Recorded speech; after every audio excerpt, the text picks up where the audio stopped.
알람이 울렸을 때 나는 이미 깨어 있었다. 밤새 제대로 잠들지 못했다. 꿈을 꾼 것 같은데 기억은 나지 않았다. 대신 한 문장만 머릿속에 떠 있었다. 오늘은 잘 돌아왔네. 누가 말했는지 정말 들은 건지 반쯤 잠들어 있던 내가 만들어낸 건지 알 수 없었다. 다만 그 말이 이상하게 집의 목소리처럼 느껴졌다. 사람의 목소리가 아니라 공간이 내뱉는 말. 그런 게 있다고 가정하면 말이다. 샤워를 하고 나와 거실을 지나칠 때 나는 일부러 탁자 위를 안 봤다. 열쇠 2개. 현실의 것과 아주 조금 틀어진 것. 오늘 아침만큼은 구분하고 싶지 않았다. 하지만 시선은 자기 의지로 움직이지 않는다. 결국 나는 흘끗 보고 말았다. 열쇠는 하나뿐이었다. 내가 원래 쓰던 익숙한 그 모양 그대로. 어젯밤 분명히 2개였다. 나는 잠시 멈춰 섰다. 몸이 먼저 반응했다. 새로운 이변이 생겼을 때 사람은 두 부류로 나뉜다. 확인하고 싶어 안달나는 사람, 못 본 척하고 지나가려는 사람. 오늘의 나는 둘 다였다. 탁자에 다가가 열쇠를 집어들었다. 손에 익은 무게였다. 이게 원래 있던 그 열쇠인지 어제 나타났던 그 열쇠인지 아니면 둘이 섞여 하나가 된 건지 구분할 수 없었다. 금속은 비밀을 잘 보관한다. 대신 말은 절대 먼저 꺼내주지 않는다. 휴대폰 시계를 보니 출근 준비를 서둘러야 할 시간이었다. 아내가 사라진 지 이틀째 나는 다시 양복을 입고 넥타이를 매고 있었다. 거울 속의 얼굴은 평소와 다르지 않았다. 약간 피곤해 보이는 직장인. 아내가 사라졌다고 말해도 믿지 않을 얼굴. 현관문을 나서기 전 나는 집안을 돌아보았다. 아무것도 달라진 게 없어 보였다. 그렇지만 공기는 또 바뀌어 있었다. 어제보다 덜 무겁고 대신 약간 비어 있었다. 누군가 방금 창문을 열었다 닫은 것 같은 느낌. 나는 작은 목소리로 말했다. 다녀올게. 대답은 없었다. 그래도 말해두고 싶었다. 엘리베이터는 오늘도 5층에 멈춰 있었다. 우리가 사는 층은 12층인데 이상하게 늘 5층이다. 5층에 누가 사는지 한 번도 본 적이 없다. 문이 열렸을 때도 사람은 타지 않았다. 안에는 가끔 물자국만 남아 있었다. 오늘도 그랬다. 엘리베이터 바닥에 반달 모양의 물자국이 하나 찍혀 있었다. 누군가 우산을 들고 탄 듯한 자국. 출근길은 평범했다. 출근길은 늘 평범하다는 게 문제였다. 신호등은 제때 바뀌고 버스는 조금 밀렸지만 결국 도착했다. 사람들 표정은 다들 자기 일에만 관심이 있었다. 내가 아내가 사라졌습니다라고 말해도 대부분은 적당한 위로 몇 마디를 건네고 자기 일정으로 돌아갈 것이다. 그건 이 도시의 규칙이자 살아남기 위한 태도다. 회사 로비에서 카드를 찍을 때 경비 아저씨가 말했다. 오늘은 조금 늦으셨네. 나는 그 말이 이상하게 걸렸다. 평소와 3분밖에 차이가 없었는데. 네, 좀요. 어제는 뭐 집에 잘 들어가셨죠? 나는 손을 멈췄다. 어제요? 예, 어제 저녁에 나가실 때 인사드렸잖아요.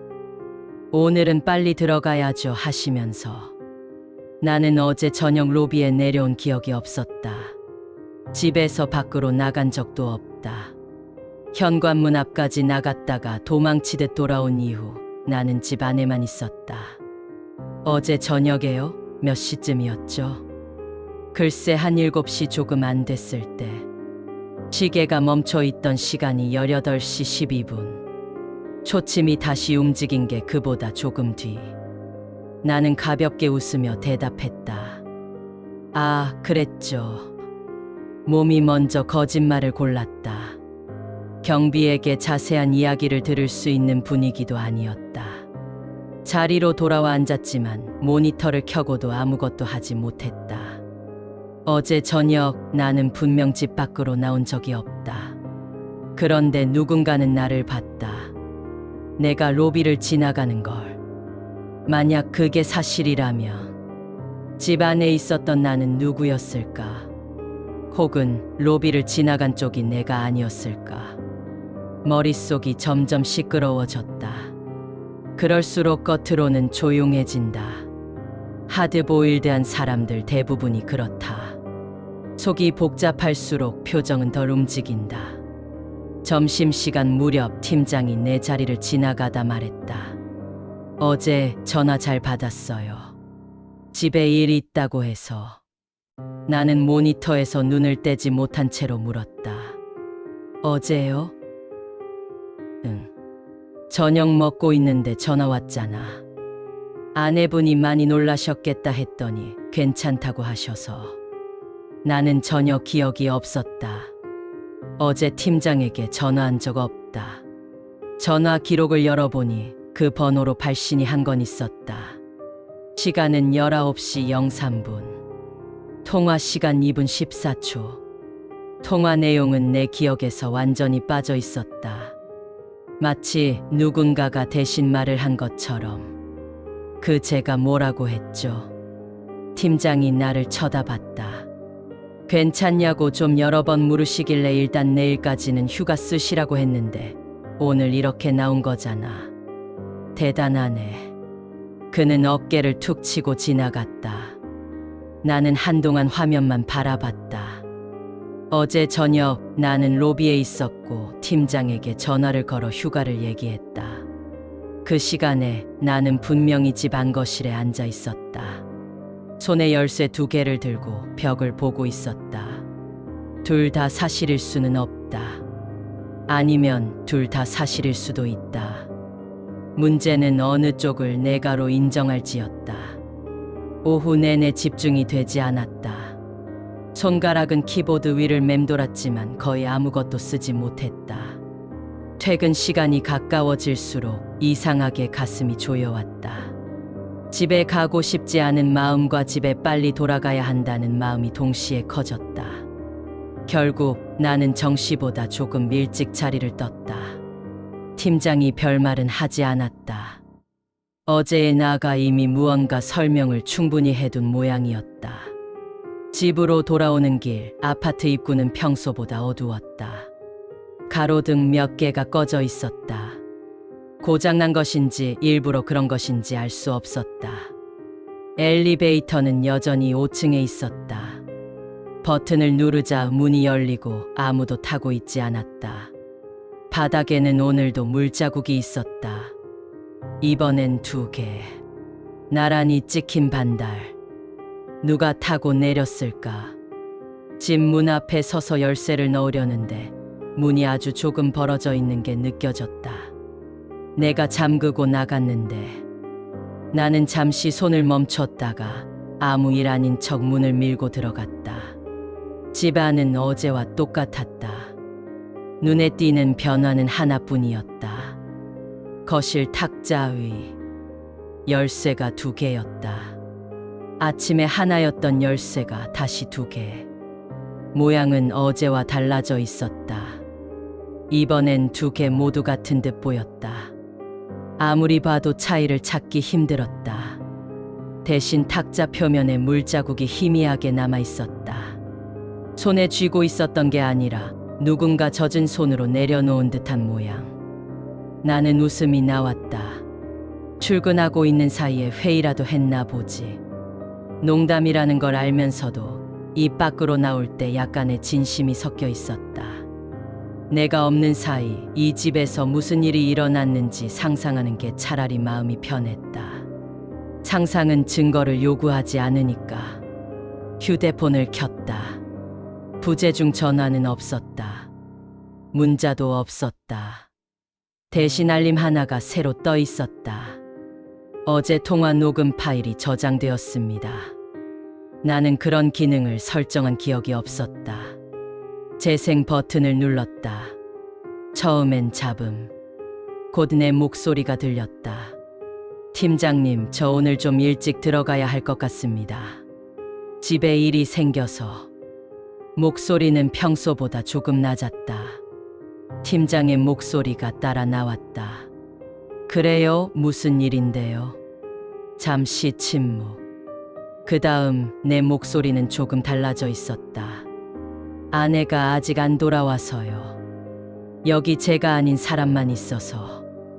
녹음은 거기서 잠깐 끊긴 뒤 다시 이어졌다. 아, 네. 내일도 혹시. 내일은 내일에 제가 알아서 하겠죠. 나는 숨을 멈췄다. 저건 내가 하는 말투가 아니었다. 비슷하지만 아닌 부분이 분명 있었다. 단어 선택이 낯설었다. 평소 같으면 절대 하지 않을 말이었다. 내일에 제가 알아서 한다. 누가 그런 식으로 말하나.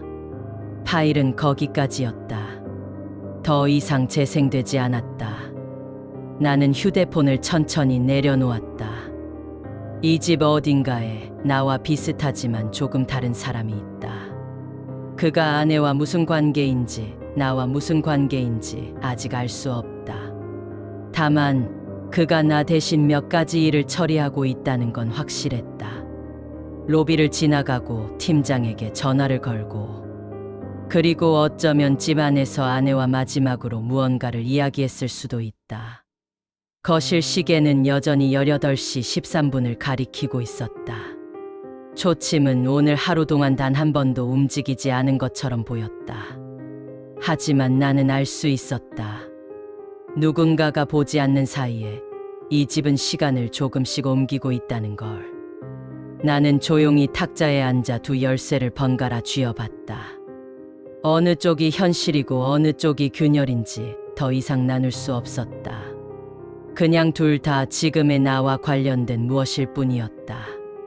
그때 침실 쪽에서 작은 소리가 났다. 문이 저절로 열리는 소리는 아니었다. 누군가 앉는 소리. 매트리스가 아주 조금 내려앉는 소리. 나는 천천히 고개를 들었다. 왔어. 아주 낮은 익숙한 음성이 들렸다. 침실 문은 반쯤 열려 있었다. 불은 꺼져 있었고 안쪽은 어둡지만 누군가의 그림자가 침대 가장자리에 앉아 있는 것 같았다. 나는 일어나지 않았다. 탁자에 그대로 앉아 거기까지 들리는 숨소리를 들었다. 그건 분명 아내의 호흡이었다. 수없이 함께 잠들 때 옆에서 들었던 그 리듬. 오늘은 어느 쪽이야? 그 목소리가 물었다. 질문이 이상했다. 나는 대답하지 못했다. 대신 손에 쥔 열쇠 한 개를 조용히 탁자 위에 내려놓았다. 금속이 나무에 닿는 소리가 유난히 크게 울렸다. 집은 아무 말도 하지 않았다. 하지만 어쩐지 내가 선택을 한 것 같은 느낌이 들었다. 어느 쪽에 나로 남을지, 어느 쪽에 현실을 따라갈지. 그리고 그 순간 침실 문이 더 이상 열리지 않는다는 사실을 깨달았다. 문은 그대로였고 그림자는 그대로였고 숨소리는 서서히 옅어졌다. 나는 움직이지 않았다. 지금 이 정적이 깨지는 순간 어쩌면 내가 알게 될지도 모른다. 아내가 사라진 건지 내가 사라지고 있는 건지 그 답을 듣고 싶은 마음과 모른 척하고 싶은 마음이 오늘도 정확히 반씩 나뉘어 있었다.